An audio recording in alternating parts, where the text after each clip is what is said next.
this is a very great opportunity for our Navy, for our pilots, to know other techniques and to grow in experience in this. Who won the dogfights? I cannot tell you that. I cannot tell you that. Okay. I cannot tell you that.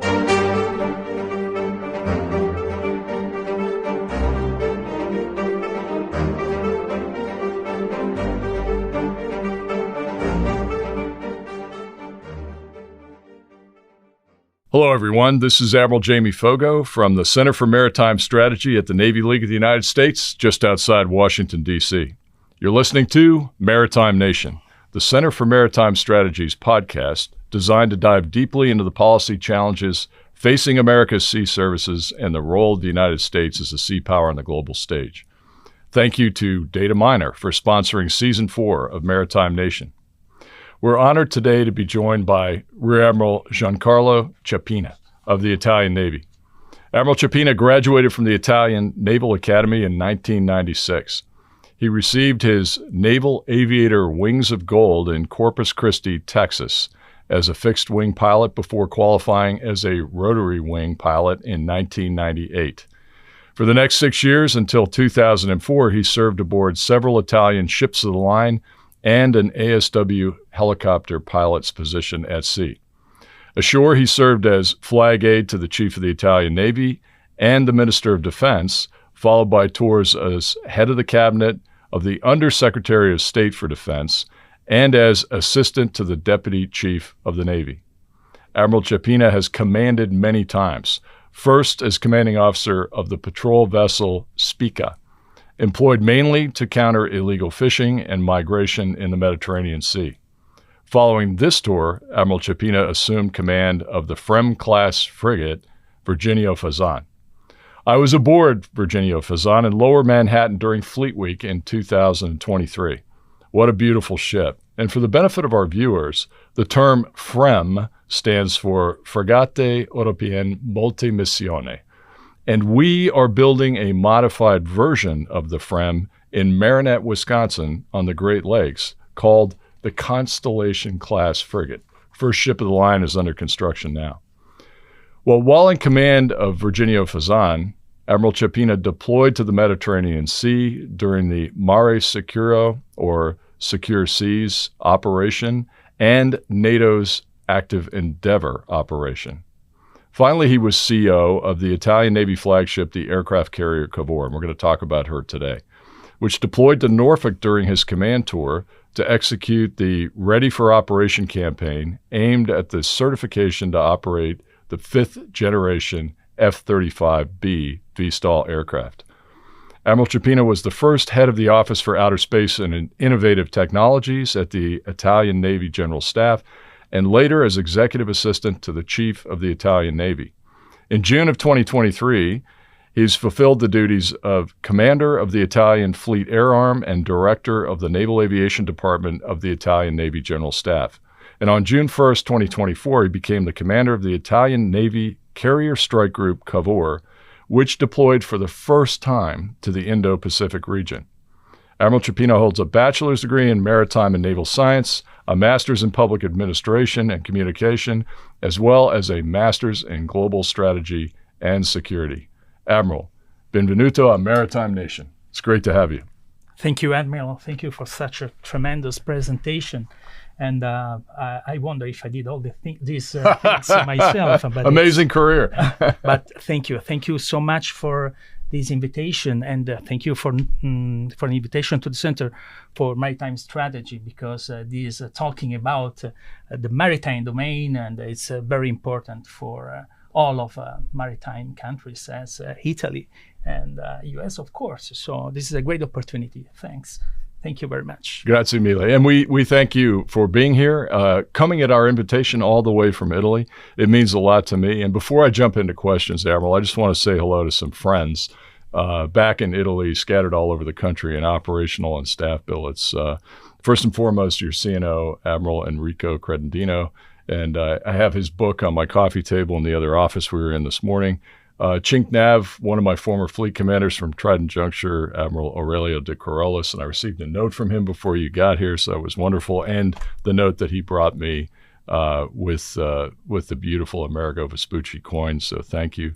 Admiral Girardelli, who was Chief of Naval Operations while I was in Naples as 6th Fleet Commander, and of course Admiral Pino Capodragone, who was your CNO, and also your CHOD, and is now the chairman of the Military Committee of NATO, which is absolutely amazing. And of course, my venerable Chief of Staff, the best Chief of Staff I think we ever had at JFC Naples, General Luciano Portolano, who I'm just delighted is occupying the position as Chief of Defense of Italy, and there is no better officer for that job. So thank you so much. Now, Admiral, you took Cavour to the Indo-Pacific, which is a pretty long way from the country of Italy, to deploy with the Carrier Strike Group and several associated support ships. Why did Italy do this, and where did you go, and how did it go for you as far as being all the way across the globe from home? I mean, you're very much like one of the original Italian explorers and navigators, Amerigo Vespucci. And ironically, when you arrived in the Pacific, I was on the dock in L.A. as an American who served in Italy, welcoming Amerigo Vespucci, your tall ship that came around the Cape Horn, which an incredible transit to dock there before she headed out into the rest of the Pacific along with Cavour. So what can you tell us about the deployment? All right, thank you. Because the Italian Navy, of course, has been growing in experience for more than 30 years with embarked air operations with the AV-8B. Now changing and to the 5th generation aircraft, so the F-35Bs, we've been preparing a lot this deployment. It was time to demonstrate some achievements, some capabilities to test this new system. And why the Indo-Pacific? The Indo-Pacific is now growing and growing in importance and being a maritime regional power. The Italian Navy sees with a lot of interest whatever happens in the maritime domain.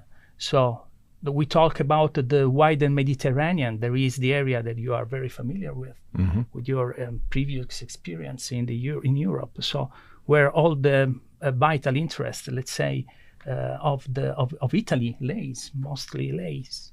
Now we talk about a global Mediterranean because we see a continuity, a connection among all the oceans. So starting from the Pacific, the Indian Oceans, and the Mediterranean Sea. So see what is going on now in the Red Sea, the piracy in the Indian Ocean. So everything is connected. Everything that happens in the Pacific has immediate repercussion and reflects also in the wider Mediterranean and the Mediterranean itself, so in Europe. So we have to be there. We have to grow in experience also in the Indo-Pacific. So we had two main objectives, let's say, two pillars. One, it was the participation in the Austrian lead exercise, the Pitch Black exercise. It was the very first time that this exercise was hosting an aircraft carrier with the air wing embarked. So this was one of the main objectives. And the other one was arriving in Japan and to start with them a new level of cooperation, because it was not, of course, the first time we had other ships in that part of the Pacific Oceans. But being the Japan, a partner of the F-35B program, and being their Navy ready to upgrade their cruiser to STOVL carrier. I'm talking about the Kaga and the Izumo class. Yeah, Kaga's amazing. We did a lot of work together, and we trained at sea. So we showed them the way we approached the Cavour upgrade to the F-35 campaign. So these were the two main objectives, let's say military and technical objectives. And overall, we grow a lot in experience in the area that we are looking always with great interest. And in this sense, using the F-35Bs together with the Air Force for the first time, being on board the ship with our jets as well. So we could be able to make some achievements and declare the initial operational capability. This happened at the end of August when we were in Japan with the Admiral Credendino, and of course there was also Minister of Defense Crosetto for this very important milestone for the Italian Navy and for the Italian defense. So overall, this is the overview of this campaign, and I was very, very proud and of course happy to be there to lead this campaign, also for my current position as commander of the Italian Navy Fleet Air Arm. Wow. I mean, that is an incredible story. And your story of coming here many, many years ago after the Naval Academy to train with naval aviators, international naval aviators, but in the United States, get your fixed wing, rotary wing, and then have the opportunity to command at sea something, a magnificent platform like the FREM before going to command of Cavour and then taking Cavour as a strike group commander to the Pacific. I mean, that is a career path that one can only imagine might happen. I mean, it's a dream come true. You mentioned several things. First of all, I couldn't agree with you more on the global Mediterranean. One of the things that I've always pitched, since I wrote a piece for Proceedings in 2016 called The Fourth Battle of the Atlantic. But the Atlantic in terms of an integrated Atlantic, and I used to say all the creeks and tributaries off the Atlantic to include the Baltic Sea, the Mediterranean Sea, the Black Sea, the Arctic Ocean. And of course, the thing that joins the Atlantic with the Pacific is that transpolar bridge across the Northwest Passage or over the pole or the Northern Sea Route that goes through the Bering Sea and into the Pacific. So we are all interconnected in the waterways of the world, and it's so important that Italy realize this and send our aircraft carrier out there. You mentioned the AV-8B, and I was part of Odyssey Dawn and Unified Protector. I can see that some of your officers were also involved there, Captain Fagnani, and we had the AV-8B on Garibaldi. Garibaldi was down close to the Gulf of Sidra, and it was right next to the command ship Mount Whitney, where I was the OPSO. And you flew those AV-8s, you flew the wings off them, and occasionally Italy would call to the headquarters in Naples and say, we need maintenance. We need regional maintenance on the AV-8, and we're unable to do that here. So we would actually put a hook on a lifting rod and lift the AV-8 on one of the amphibious ships that came into port in Italy, and we would send her home. And about, 18 months, 2 years later, after the depot maintenance was done on the AV-8 Harrier, they'd put it on another ship and they'd bring it back and drop it off in Naples. An Italian pilot would come in and fly it home.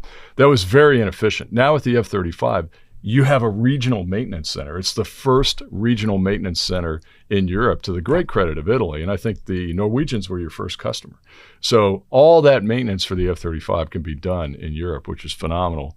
And the other thing you mentioned, sir, is how the F-35 as a platform brings nations together. Your former air attaché told me that it's completely changed the mindset of the air arm, whether it's the Air Force or the Navy, and that is you have complete visibility of the battlefield from one aircraft miles and miles away to another, and you're all interconnected. So it really brings the team together to fight like a team. And when you can cross cultural barriers or language barriers like that between the U.S., Italy, the U.S., Japan, Italy, Japan, and perform at the top level of performance against what may someday be an adversary in the Pacific, I think that's absolutely fantastic. So kudos to you and your team. Really, really a wonderful story.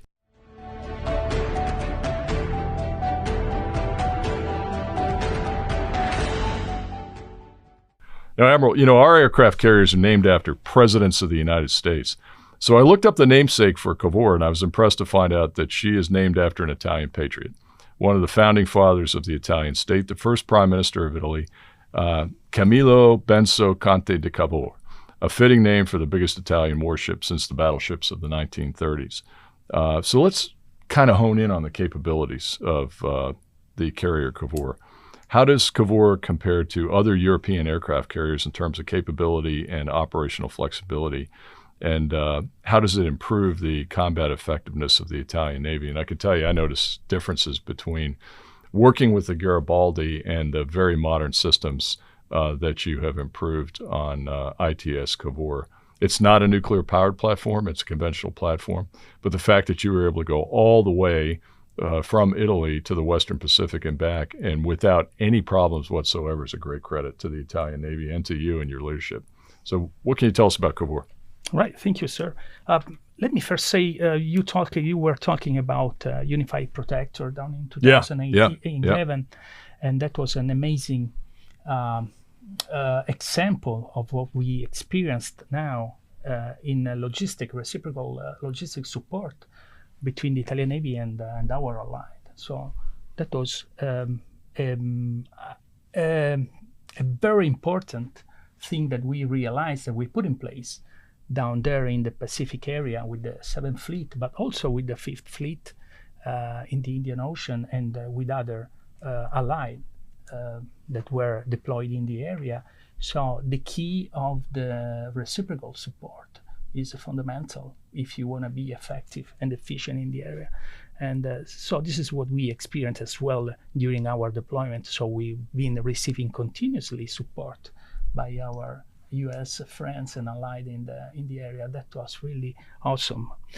Coming back to Cavour, of course, now that has the real capability of using the F-35Bs, is the very first and only aircraft carrier in Europe, in EU, operating a 5th generation aircraft. So this puts that's right. Yeah, that puts didn't occur to me. The Italian Navy at a different level. Of course, the French Navy has a nuclear power carrier, but we trained a lot with the French Navy, and our certification before the deployment, it was made during our national exercise. You're very familiar with it, Mare Aperto. Yes, Mare Aperto. And we made a specific Mare Aperto edition together with the French Navy, their Polaris, their national exercise. So we put together Polaris and Mare Aperto, and we made a very high-end training.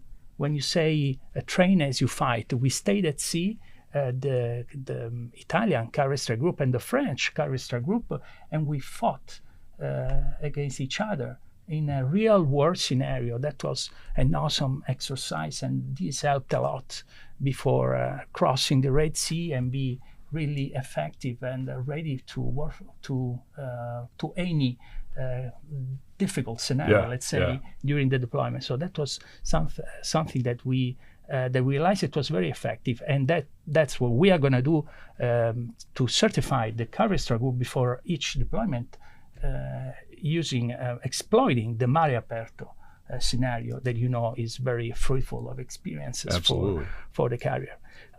So now that we have the 5th generation capability, together with the extremely flexible platform that a VTOL carrier has, because Cavour is always ready to be at sea within 24 hours. It really requires a very short amount of time to be ready to be operational, because also the naval air base where our jets are deployed is very easy. In Grottaglie is very nearby, so we really need a very short amount of time to put the Cavour with the escort ships at sea. So this makes it very very effective, very flexible.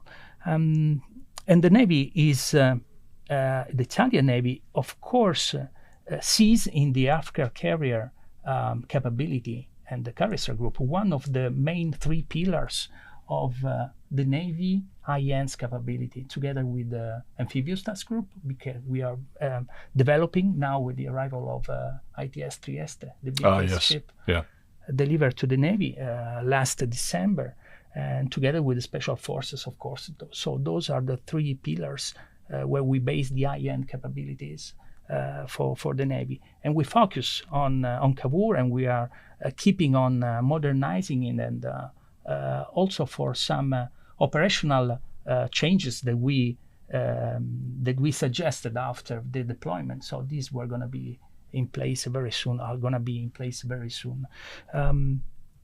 one thing that we realized, exploiting the experience with the AV-8B, it was the tight integration of the air wing together with the crew of the ship. We arrived during the deployment at being almost 900, so 900 people deployed together with the air wing, the staff of the carrier strike group. So the community is very tight. It's very used to work together, to develop procedures, to be trained.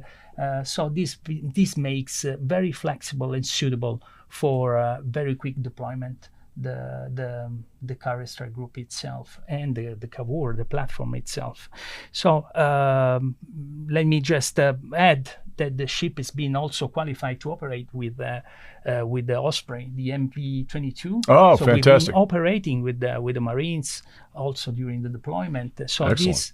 This enlarging always more and more our envelope of usage with the MP-22. So this makes the platform, of course, very keen for other cooperation in the Med or anywhere in the globe. Yeah, one of the aircraft of choice. Whenever I had a chance to ride something that had to get me someplace, I love the Osprey. And it's not trivial that you can operate the Osprey off the deck of the CAVUR. I mean, it's a very hot platform from the standpoint of exhausts that are coming out of those turbines as she lifts off the deck and goes vertical. And you've got to have a reinforced deck that's not going to melt. So that is commendable. You mentioned so many things. I just want to capitalize on a couple of them. First of all, going back to Unified Protector and the mutual support that we provide for one another as NATO allies and as allies in general and partners in general. I recall a story where Garibaldi was operating, the AV-8s were flying. There were targets all over the north coast of Italy, particularly Gaddafi's 32nd Brigade, which he was using against his own people. And some people use the G word for genocide. He was killing innocent civilians in Benghazi, which was the site of unrest with the 32nd Brigade. So we were plinking those targets, and the Italians had a fair share of those targets. You had plenty of 500-pound bombs on the ship to drop from the Harriers, and I think the Harriers can carry 4 of those bombs at any one run. But you use so many of the bombs, you ran out of the bomb kits, the little tail kits. So do you remember Vice Admiral Gemignani? Yes, I do. He was my boss down in Naples and Nisida in my first one-star assignment as Allied Submarine South Commander. And so Admiral Gemignani went to Rome and took over as your vice chief of naval operations. And he was down in Naples, and he said to me, "Look, we need more of these kits. If you want us to do strikes, we're out. And these are American 500-pound bombs. Can you help us out?" So we had supply take these things out, and I think we lifted them off the deck of TAKE or the Mount Whitney. I can't remember, but there was a helicopter lift of a net full of these boxes of bomb kits that flew over to Garibaldi and dropped them on deck, and you guys were back in business. And that's what I call a real team effort.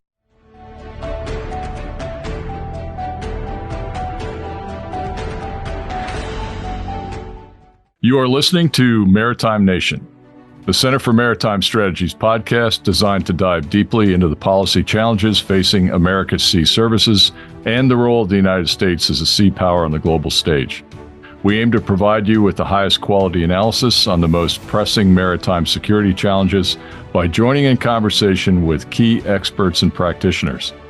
This season is produced with support from Dataminer. Dataminer is recognized as one of the world's leading AI businesses. The company's clients are the first to know about high-impact events and emerging risks so they can mitigate and manage crises more effectively.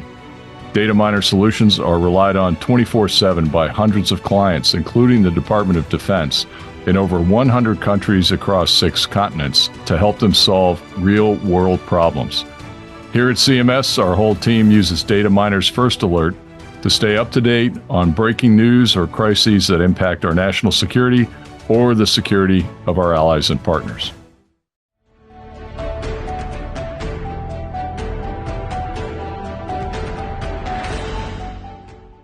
You mentioned the French. I mean, Charles de Gaulle, I've operated with her. I've been on her, sailed with her. I know the strike group commander, phenomenal guy like yourself, Admiral Jacques Maillard, and he's done a great job. And they're just coming back from the Pacific, and delighted to see that you worked with him. And lastly, you had to go through the Red Sea, right, for your deployment. And that was a pretty tough time with what's going on. I mean, we got the Truman over there right now. The Houthis say they've launched strikes twice at her in the last 24 hours. Article in the newspaper today about the United States Air Force providing support against those missiles. How was that Red Sea transit for you? Was that pretty, what we would call dicey for the Italian Navy? Well, it was challenging. It was challenging. It was jumping from a training scenario that I talked about before into real war. Right after the real war. But it was a great proof of integration and cooperation with our allies, because at that time, Eisenhower Carrier Group was there. So we've been integrating with Eisenhower, F-18 flying, and we were flying with F-35s and AV-8. So we integrated, of course, with the French operating in the area and the Fifth Fleet. So it was a very great effort of integration. I wouldn't say only cooperation. It was really integrating our forces. So our transit was challenging because it's a real war, as you said before, but it was a way to demonstrate that we could make it, and we made it all the way southbound when we deployed in the Indo-Pacific, and we made it the other way around when we came back in the Med Sea, and always with more and more confidence on our capability, on the capability of the air wing, and of course of the escort ships that we were having with us. It's amazing because what we realized during this deployment is the way we are, as we like to say, plug and play with our alliance. So within the alliance, we don't need so much training and preparation. If you want to cooperate, you just exchange the essential information. We operate the same C2 system, so controlling communications and so other features that allow very quickly to connect to each other, to exchange vital informations, and so that makes very effective our alliance. This is one of the great opportunities that we had, and we after Eisenhower, when we arrived in Australia after Pitch Black, we rendezvoused with the Carrier Group 3, Abraham Lincoln, and we trained with them before arriving in Guam, where we had the chance to use the live fire range of the Mariana Island of the Fifth Fleet. So that was a great experience, also working with the Lincoln. And we rendezvoused with them one more time on the way back when they were deployed in the Arabian Sea, in the Arabic Sea. So we made a very effective training with fifth generations live fire, and that was really, really, really amazing. And as I said before, really plug and play. No great work behind the. You make it sound easy, but you and the great country of Italy are to be commended for your courage of going in there. That is, as Admiral Caudle, who's been on the program here with us, our commander of Fleet Forces Command down in Norfolk, said the best possible training environment is the real world environment that we're in the Red Sea, and probably, over 50% of our destroyers have been in a combat situation and shot down Houthi drones, missiles, cruise missiles, ballistic missiles throughout this conflict. And we have learned on every one of these engagements of how to change or upgrade our tactics, training, and procedures to become even more effective. And this latest campaign that's going on in the last 48 hours and will continue until we degrade the Houthis to the point they can't do this anymore is testament to, that ability to sustain in a very, very difficult and hairy combat situation. Now, let's see. I was trying to remember who was the Italian chief of naval operations before Admiral Girardelli. Do you remember? It was Admiral De Giorgi. Admiral De Giorgi came to Naples while I was there as Sixth Fleet, and he said, Fogo, we've got Operation Sophia going on in the Mediterranean, and I have ships down there, and Libya did not turn out the way we wanted, so it was kind of a bit of a rogue state, and nobody really knew who was on whose side of the other. But the Libyans had a few airplanes operational, and they would fly a supersonic jet out in the Mediterranean and turn towards the Italian flotilla in Sofia. And he got concerned about it because your guys were being defensive, but you did not have a hair trigger. You didn't fire immediately. And he said, do you have a ship in the Eastern Med that could potentially link with us, with Link 16, and extend our air picture so we have a little bit more time to react? Because, my team on the water is calling me in Rome. I go, really? I mean, that's going all the way up to the CNO? He goes, yeah. I said, I can help you out. So we had one of the last frigates of the line. This is the reason why we need the FREM and we need the Constellation class, the USS Simpson. It was a great ship. And we linked Simpson through Link 16 with the Italian ships that were out in Sofia and gave you that air picture. And that is the value of integration and interoperability with our allies and partners. Absolutely fantastic. So thanks for that.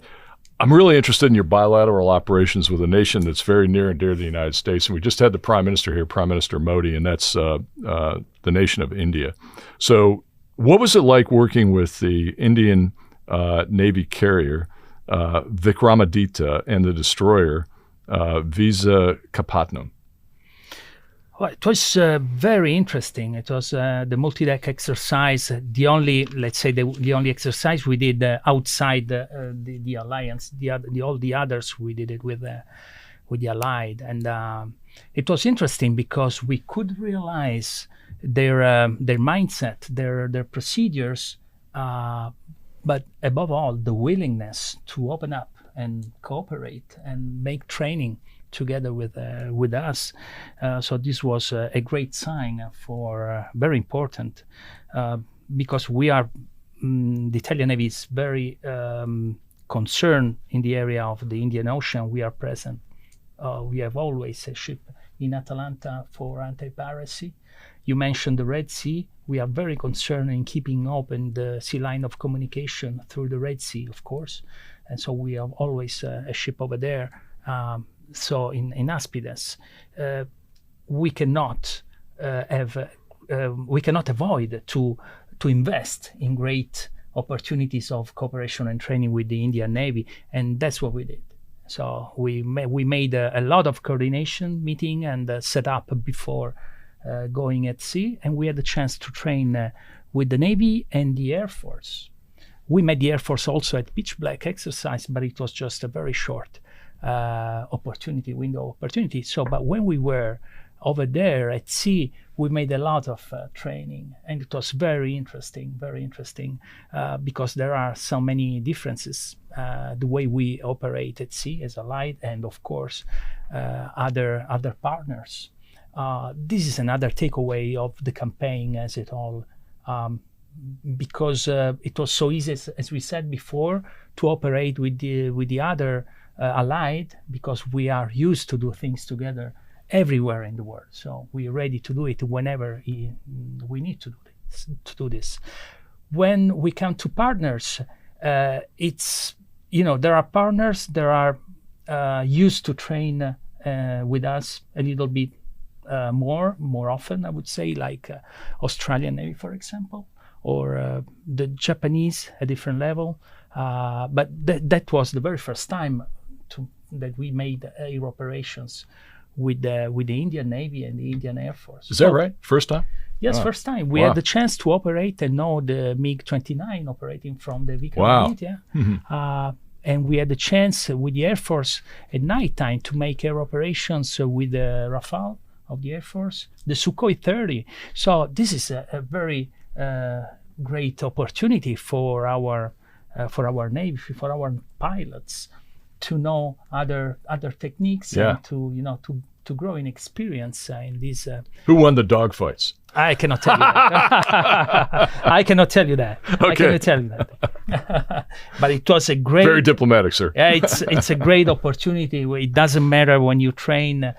We don't have any winner or loser. Exactly. It's just what you take away at home, and of course the high value of cooperating together is really is really the key. So Yeah. this is the main result of this interaction. Thank you so much for the insights there. I mean, the Indian Navy is extremely important, and we have a one-star officer who is our lead foreign area affairs officer as a defense attaché in India, and there's a reason for that.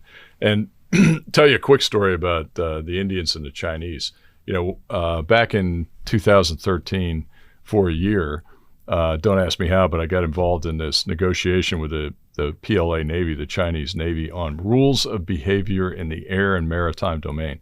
We actually signed an agreement in 2015 after, going back and forth to Beijing and Beijing to Washington and da-da-da-da-da.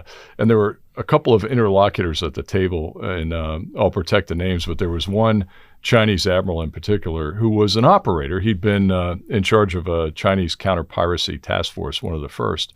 And, I said to him, I know you have a lot of differences with the United States Navy, and sometimes we butt heads around the world, not so much in the Gulf of Aden where they were doing their counter-piracy task force, but out in the Pacific and contested areas. I said, how do you get along with the Indians in the Indian Navy? And he said, oh, they never bother us like you do. And then he goes, well, except once. And I go, when was that? He said, well, I took my counter-piracy task force. At the time, he was a one-star, into an Indian port. I think it was Mumbai, but I can't swear to it. And he was met on the pier by an Indian Navy counterpart, an Indian Navy Commodore, a one-star, who saluted and said, Admiral, welcome to our ocean, the Indian Ocean. And the Chinese did not like that. And I thought that was great. And, shortly thereafter, we renamed the region the Indo-Pacific.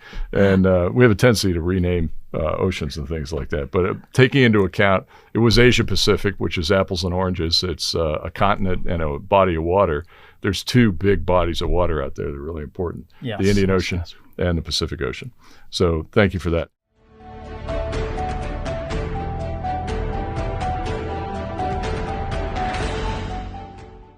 You also participated, and you've alluded to a couple of times here, Pitch Black, and that was with the Australians, right? How'd that go? What was that all about? Well, that was a huge exercise. This exercise was, as I said before, one of the pillars where we built all the campaign, because we were about to train our air wing with around 20 Air Force with different platforms. And it was a large force exercise. We were flying 3 times a day, also nighttime, with around 45 jets, a lot of air-to-air refueling, huge live fire ranges that we could use, huge airspace to train. So that was a great opportunity for a Navy that is willing to declare initial operational capability. So we had to train to use our weapons, to train and to know so many different platforms at that time. So that was a great opportunity. It was very successful. Let me add that we were the very first carrier strike group participating in exercise Pitch Black. No kidding, really? Another first. Yeah, wow. Yeah, another first. And we split our air wing. That was another challenge that we wanted to put in place. So we put the F-35Bs ashore, and we kept the AV-8Bs on board Cavour, and we were playing our part from the sea. So we were adding value to the exercise as it all. So that was a great opportunity, and we could really make our let's say our outcomes to declare the IOC of the F-35Bs, the initial operational capability, faster and faster, because we were planning to declare the IOC at the end of the deployment if everything was in its place. But the Pitch Black was for sure, together with the opportunity to use the live fire range in Mariana Island. Wow. That they were the two opportunities that made things very fast. Wow. That must have been quite a contrast between kind of the constrained airspace of the Mediterranean. I mean, you get civilian airliners flying all over the place, and you're out near the Marianas. I mean, you've got this massive hunk of ocean. You probably don't see a lot of civilian air traffic once in a while, but you've got plenty of room to maneuver. And yeah, it's fantastic. Yes, not inhibited by any rules that constrain you. Yeah, in a way, it's it's a challenge to have this huge airspace to control or Yeah. maritime space, because we're talking about the maritime domain Yeah. mainly in the Pacific. But at the same time, you have the Yeah. opportunity really to take Yeah. the most out of this. Really take the gloves off. And it's like driving a Ferrari on Highway 95 in America. You just can't do it. You know, you need to be out on the Autobahn someplace where there's no speed limit. And that's the Pacific. You know, we often talk about tyranny of distance out there because it's so vast, but it can be very beneficial for what you were doing with your air arm. Let me add Admiral, because you're talking about the interactions with Admiral de Giorgi at the time in the Med Sea. We kept all the way from our departure to when we were back in the Med Sea. We were always looking to establish connections with all the data links available with our allied, and that was very effective because we were continuously in contact with the fleets. So that was very useful because we could take advantage of all the information timely, right away, at sea, what we were having around. And when you have to build a maritime domain awareness in such a huge maritime space as we were dealing with, that was very helpful. Let's say it was essential. So we were needing each other and building all these connections. And you were mentioning this help that you gave at that time. And vice versa. I mean, our allies and partners provided incredible information to us, particularly in Odyssey Dawn Unified Protector. And it's all about the common operating picture, isn't it? So if you can extend the look of a carrier strike group or an individual ship over the horizon, and you can get information on what's coming at you, you can be much better prepared for what we call in this day and age, in 21st century warfare, decision advantage. And, you know, that's what our program Overmatch is all about, is to give us that common operational picture and situational awareness that's even better on the battlefield than the adversary, so that you can outmaneuver the adversary in decision-making early and potentially avoid a kinetic exchange because you cut him off and deter. Fascinating. Well, you mentioned a couple of things. I didn't realize that you also you have F-35s that are designated for the Naval Air Arm. You also have them for the Italian Air Force, and you had them both at the same time on the ship. So, you know, we have this rivalry amongst the services in the U.S. We have the Army-Navy game, and the Air Force Academy has a football team too. So we all have this rivalry. But when you come together in a real-world operation, you work together. And I recall having the Air Force and the Navy on board Mount Whitney with us during Odyssey Dawn. We had a naval air liaison element from Fallon, from Top Gun, and we also had an air combat control element from Ramstein, Air Force officer. So we had a flag officer, a brigadier general, and his team helping us maintain the air tasking order, the ATO. Yeah. And for a non-aviation Navy guy as the operations officer, my learning curve was steep, and I was happy to have the Air Force with us.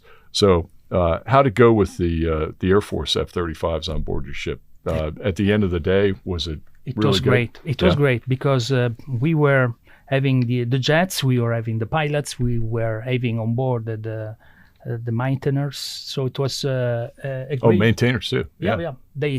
All the way, they were not very familiar with naval operations, of course, on board the carrier. But at the end of the game, they were doing exactly all the things, activities that on board the ship and in flight that all of my pilots were carrying.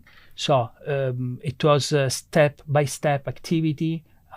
They grow in the time to be more familiar with the naval operations, and at the end of the game, they've been operating in a perfect way together with the naval aviators. Fantastic. So that was a great example of integration. I'm very proud of this because we all in each service we have this kind of rivalry. Let's say rivalry. That is, but in this we with F-35Bs, F-35 program in general, there is an added value. Mm-hmm. The platform itself, if it's not used together with the other service, with other allies, can give only a small percentage of the performance that you require in the battle space in all the domains. So we need to go over these, let's say, rivalries and put together our forces like we are doing. And I'm very proud for the work of the Air Force guys that I've had aboard together with others that were caring about the meteo and they were forecasting in this challenging scenario also. Yeah. So it was a great joint effort, I would say. That's fantastic, and I'm sure the Air Force appreciated the wonderful accommodations and probably the food on board. In Naples, of course, the Air Force Academy, the Italian Air Force Academy, Navy's up in Livorno, and the Italian Air Force Academy is in Naples on the most beautiful site overlooking the Bay of Naples. And I think it was General Camporini was the Air Force CHOD for a while I was over there, and the cooperation with the Air Force was just unmatched. So you also participated in an incredible exercise called RIMPAC, the Pacific Rim of the Ocean exercise. Dozens of ships, thousands of people, run out of Hawaii by PAC Fleet and Indo-PACOM. How was that? How'd that go for you? And what are some highlights? It was great. It was great because we deployed ITS Montecuccoli. Montecuccoli, it was at the time the newest ship delivered to the Navy. It's a multi-combat purpose ship, and she had a new radar, so she had new features, and it was the very first time that she was operating in such a challenging scenario in a multi-domain exercise. This was a real effective, I would say, test bench for this class of ship that are turning to be very effective and appreciated. As you know, we build our ship it's the Italian industry that Fincantieri that is managing the project of the ship together with the Navy in close relation to the Navy.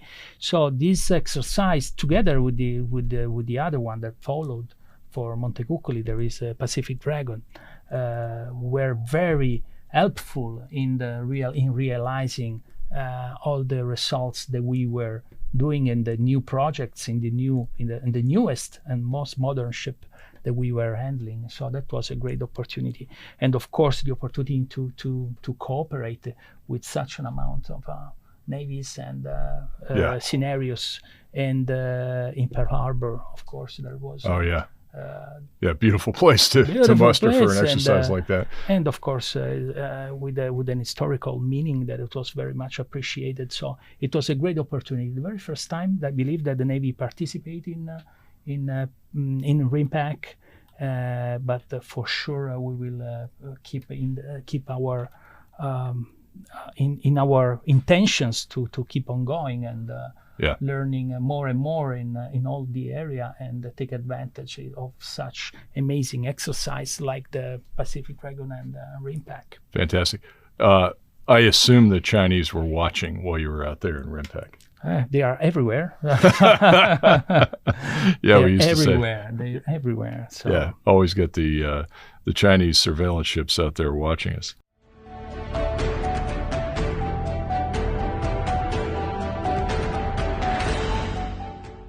Final question. You mentioned, first let me say, you mentioned Fincantieri and Italian warships. They build some great ships. We're doing a study. We just embarked on a study this month on the Allied maritime industrial base, and I'm hoping to get back to Italy, to Trieste and Genoa, and see the dual use capability you have in your shipyards. You have a lot of capability in Italian shipyards, not just in Italy, but all over the Mediterranean. So you have dry docks and you have industrial facilities that build incredible cruise ships. That's a big part of the business. But that workforce kind of transcends into the military realm up in Genoa, where you both maintain and build Italian warships. And you also have a consortium called OCAR, which I've talked to your dad about, and I'm going to try to see that in action too. So I think there's some industry best practices there that we can benefit from in this country as we ramp up, because the White House has got a new shipbuilding office, and it's supposed to be about commercial shipbuilding, but it's about our industrial base overall. So we may want to take a few lessons from you there. Final question really is any lessons learned, anything that you can share with our viewers on valuable interoperability lessons, work with you've talked about the Japanese, the Australians, the Indians. How does the Italian Navy see its future role based on the success of this exercise in the Indo-Pacific? And final thought, are we moving the needle? One of the main goals of the United States and the United States Navy is to deter conflict. And so our goal, and I hear fleet commanders talk about this in the Pacific and the Atlantic, is that we want Xi Jinping to wake up in the morning and say, today is not the day. And so are we moving the needle in that direction with allies and partners out in the Pacific? What do you think? I don't know. As a military, I'm a technician. So I would say I have to get ready to fight my ships, to be ready to react in any scenarios and any activity. Of course, political decisions will have here the direction where to be. Of course, we want to be ready. We want to be ready, as I said before, to be plug and play with our ally. And of course, with our partners, as I said before. And let me tell you one thing. After we came back, we realized that the Italian Navy, we have the ships to build our own capacity. Let's say a very national carrier group. But what we did is to realize, to put an effort to set a multinational, let's say, framework where to integrate other escort ships. I received the tactical command and the TACOM of French, Spanish, for the first time, U.S. ship when we were in the South China Sea. That is a very, it's beyond the interoperability. This is almost interchangeability among allied. Moving to the partners, we are still, we realize we have the need to have more opportunities to train together to improve our interoperability. So this is where we are. So that's why we need to invest in more and more opportunities to be together with them, to make things together and to improve more and more our way to make things together and to be ready to warfight, to react also to other crises anywhere. This is the business of the military, to be ready, to train, to set all of the let's say the means to exploit the capacity, the reciprocal capacities that we can find in other allied and partners. So I don't know if I answered your questions. But, you did. I would say there is a very powerful strategic message that we are delivering when we build things together, when we cooperate. Absolutely. The way we are doing, and the level of cooperation, as I said before, that we have reached among allies, and the effort that we are putting in making even more effective our cooperation with our partners over there. Absolutely. We must always remind ourselves of the importance and the impact and the solidarity of allies and partners. And when we work together, it's a force multiplier. And Admiral, I just want to thank you so much for making the trek across the Atlantic to be with us here today. We have a couple more activities later today and tomorrow, and we have a global carrier operations brief tomorrow with featuring yourself, the story of Cavour for our local audience, and Admiral Dwyer, who's the N357 former Second Fleet Commander, JFC Norfolk Commander. We also have Commander Owen from the British Embassy, who's going to talk about Queen Elizabeth and Prince of Wales, and Capitaine de Vaisseau Graal, who will talk about Charles de Gaulle and her recent trip out to the Pacific. May I just want, since you mentioned Charles de Gaulle and Prince of Wales, one thing that I would like to add, if I may, please do, is that we, for the very first time, the Italian Navy coordinated the deployment in the Indo-Pacific with the Royal Navy, UK Royal Navy, and the French Navy. So when we came back, Clemenceau 25 has started. So the Charles de Gaulle is right now over there, and when she's gonna be back, Prince of Wales is going to be heading out, setting out there, and we are about to go at sea now for the Mare Aperto and train together with Prince fantastic. of Wales to be ready to certify their deployment for the IMAST 25. Wow. So this is impressive because this has never happened, and so this is the way we are moving in the future to make the most of our cooperation and coordination. Wow, that's fantastic. I didn't realize that. So you guys have coordinated all this, and it's the outgoing guys being trained by the return strike group. And I know Admiral Maillard and CDG, the Charles de Gaulle, are just coming back in April from Clemenceau 25. That's just fantastic. So that, ladies and gentlemen, is truly a force multiplier. And speaking of which, I have to tell you that the mayor of Naples at the time, no longer there when I was in Naples, was my great friend, Mayor Luigi de Magistris. And we had two things that we loved in common. One was the U.S. Navy band, because he would come to our band concerts, and we played beautiful music, both in Italian and English artists. The other thing was the football team, Forza Napoli. So I wore my watch for you today for my friend Signor Argenio in Naples. And this is the original symbol of Forza Napoli with the stallion on top of the soccer ball here. And that's in honor of your trip across the Atlantic. So if you get a chance to go see Signor Argenio, he's a tailor and a great guy in Naples, say hello for me, because I sure miss it. Folks, that's a wrap. Thank you to Rear Admiral Giancarlo Ciappina for joining Maritime Nation with his strike group staff. You can't see, but they're around us watching us here today. And I'd like to thank our listeners for joining us each month. If you have not heard our previous episodes, you can always catch up on Spotify or Apple Podcasts.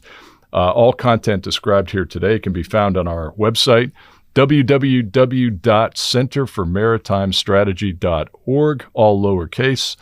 Thanks to Data Miner for the sponsorship and support, and our sound engineer, James Peterson, for the exceptional job that he does. Stay tuned for the next episode of Maritime Nation. And that's all out here.